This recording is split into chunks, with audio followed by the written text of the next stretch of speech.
पड़ेगा। महापुरुषों के पास ऐसी योजना है, ऐसी भूमिका है, ऐसी व्यवस्था है, उनसे तुम बच के निकल नहीं सकते हो।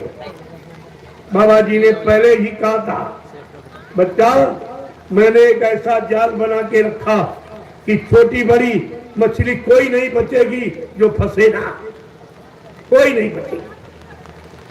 आप ये मत सोचिए ये महापुरुष ऐसे नहीं आया, अभी तो आप समझी नहीं पाए हो, अभी तो उनकी लीला हो रही है।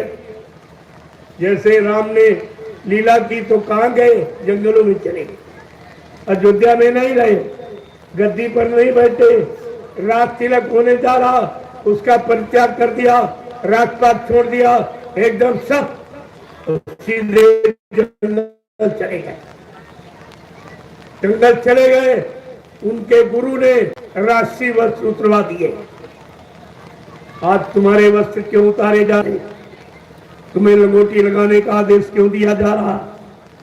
वही परिवर्तन का वक्त बिल्कुल नजदीक, जिनसे काम कराना होता है उनको इस भेष का आदेश दिया जाता है। भगवान राम, लक्ष्मण और सीता, इनके द्वारा काम होने को हुआ। गुरु वशिष्ठ जी ने ये आदेश दिया कि जंगल तो जा रहे हो, राशि कपड़े उतार के रख दीजिए, सिर से मुकुट उतारो और ये फकीरी भेष, ये धोती लंगोटी पहनो और सीधे जंगल चले। मैंने आपको कुर्ता पैजामा कमीज धोती लुंगी और टोपी आदेश दिया। ये परिवर्तन की निशानी है और जिनके द्वारा परिवर्तन होना है उन शक्तियों के बारे में आपको नहीं मालूम। वो शक्तियां परिवारों में रह रही और शक्तियों को खुद नहीं मालूम कि हम कोई शक्ति, अब उनसे काम करा लिया जाएगा। जो इस परीक्षा में खरे उतरेंगे उन्हीं का तो इतिहास बनेगा, उन्हीं की पूजा होगी। इसलिए सीधे अपने गुरु वशिष्ठ का आदेश माना और सीधे जंगल चले गए। आपको जंगल तो नहीं भेजा जा रहा, घर गृहस्थी नहीं छुड़ाई जा रही, परिवार बच्चों से अलग नहीं किया जा रहा, लेकिन परिवर्तन की निशानी तो रखी जाएगी। नहीं तो लोग कलयुग के इतिहास को कैसे समझेंगे कि कलयुग का परिवर्तन कैसे हुआ था, उसकी क्या निशानी, क्या पहरावा था कि ऐसे फैशन परस्ती दुनिया में उन शक्तियों को एक सरलता, एक सरल आदेश दिया गया था कि तुम एकदम सादा जीवन और उच्च विचार, तुम्हारा जीवन बिल्कुल सादा साधारण होगा, तुम्हारी वेशभूषा भारतीय वेशभूषा होगी, तुम्हारा खान पान भारतीय होगा, तुम्हारी भाषा हिंदी और संस्कृत, ये भारतीय आगे आने वाले समय में हिंदी और संस्कृत में भारत का संविधान बनेगा।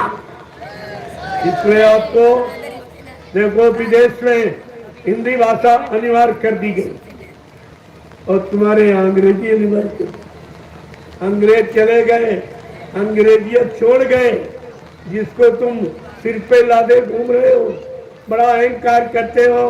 अरे अंग्रेजों को भगाने में कितनी कुर्बानी देनी पड़ी और तुम उसकी महिमा भूल गए, उनकी भाषा को अब भी सिरोधार किए और बड़े सम्मान के साथ, और अपनी मातृभाषा जो हिंदी और संस्कृत उसको आप भूल गए। आगे आने वाले समय में यही हिंदी और संस्कृत चलेगी और इसी से संविधान बनेगा और संविधान ये काश्तकार भूमजों तक हल जोतता होगा, संविधान उसको याद होगा, ये दोहा चौपाइयों में बनेगा। ये सब तुम्हारे सामने बना के तैयार कर दिया जाएगा। अरे शुरुआत तो करो, तुम्हें तो अभी शुरुआत कराई जा रही है कि ऐसे फैशन परिस्थिति दुनिया में आपको वो फैशन जो तुम्हारे चरित्र को गिराने वाला, मन बुद्धि चित्त को खराब करने वाला, शरीर को कमजोर करने वाला, इसलिए मतलब आपको उससे अलग किया जा रहा। वो वस्त्र धारण करो जिससे शरीर को प्रकृति का गुण, हवा और धूप मिल सके। ये शरीर इसी से पलता, हवा और धूप से, और दोनों इस समय नहीं मिलते। इतने मोटे कपड़े आप पहनते हो, ना हवा ना धूप, तरह तरह की चर्म रोग, तरह तरह की भीषण बीमारियां तुम्हारे पैदा हो रही, क्योंकि बाहर की शुद्ध हवा अंदर नहीं जाती है और अंदर की यानी विषैली गैस बाहर नहीं निकलती है, इसलिए बीमारियां आ रही है। और आपको नहीं मालूम कितने गंदे पदार्थों से ये तैयार किया जाता। तुम्हारी भांति वेशभूषा शुद्ध कपास पैदा की जाती और शुद्ध वो रुई और कॉटन, उससे ये बनाया जाता। ये शरीर की गंदगी का शोषण करता है, शरीर को साफ करता है और शुद्ध हवा यानी शरीर के अंदर प्रवेश करता है। इसलिए आपको समय से भारतीय वेशभूषा का आदेश दिया गया कि आप लोग ये विदेशी खान पान, विदेशी वेशभूषा, विदेशी भाषा, इसको का परित्याग करो, तब आपको भारतीयता की उपाधि मिलेगी। आप सच्चे भारतीय माने जाएंगे। नहीं आगे आने वाले दूरदर्शी समय में आपको भारतीय नहीं कहा जाएगा। वो समय आगे आ रहा, इनको तो दिखाई नहीं दे रहा।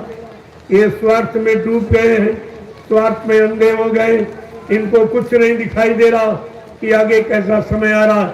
इनकी कोई दिव्य आंख थोड़ी खुली, ये शरीर की आंख नहीं खुली, उससे शुद्ध काम, सही काम, भले काम नहीं कर पा रहे, तो ये अंदर वाली आंख के बारे में जानते ही क्या।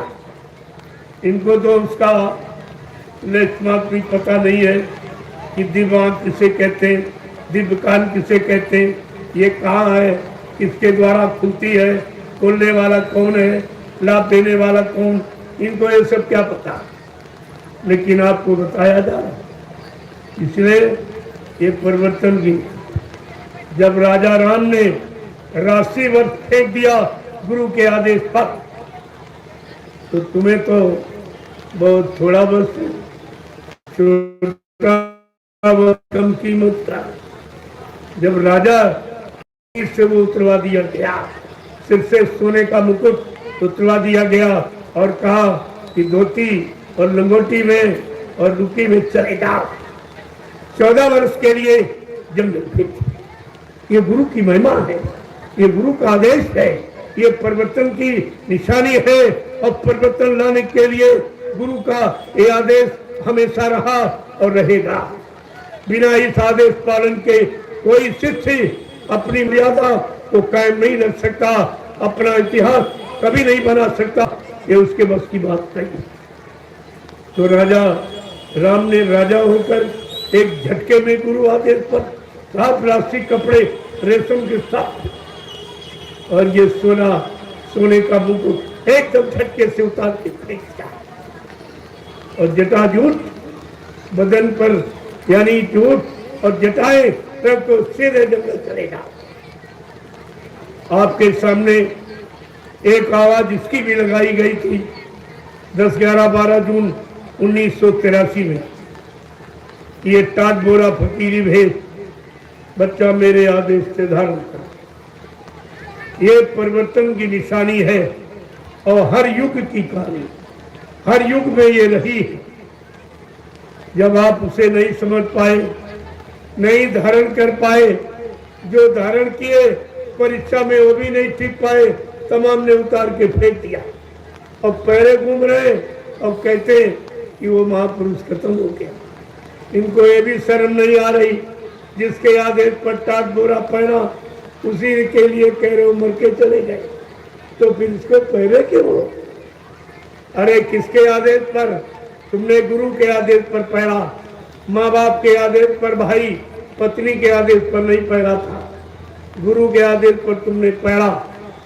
जैसे उदाहरण के लिए जब बेटी श्रृंगार करती है तो अपने पति के लिए पति के नाम पर श्रृंगार करती, जब पति मर जाता तो उसका श्रृंगार परिवार वाले उतार के फेंक देते कि तुम्हें ये श्रृंगार करने का कोई आदेश नहीं।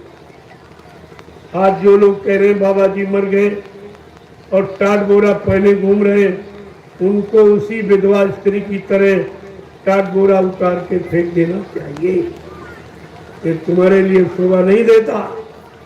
जिस गुरु ने पहराया और कहते गुरु मर गया तो तुमको टाट बोरा पहनने का कोई अधिकार नहीं। इसको उतार दीजिए, वह आगे आने वाली ये भारत की जनता तुम्हारा टाट बोरा नोच के फेंक देगी और कहेगी तू भी झूठा, तेरा गुरु भी झूठा। तुम्हारी मर्यादा गुरु से है। तुमने गुरु की महिमा पर कलंक लगाया है, गुरु की गौरव गरिमा तुमने समाप्त कर दी है, इसलिए तुम ये फकीरी भेद पहनने का तुमको अधिकार नहीं है। इसे उतार दीजिए हमारी प्रार्थना पर। जो वे कह रहे हैं कि बाबा जी चले गए और टाट बोरा पहने, इनको शर्म भी नहीं आती।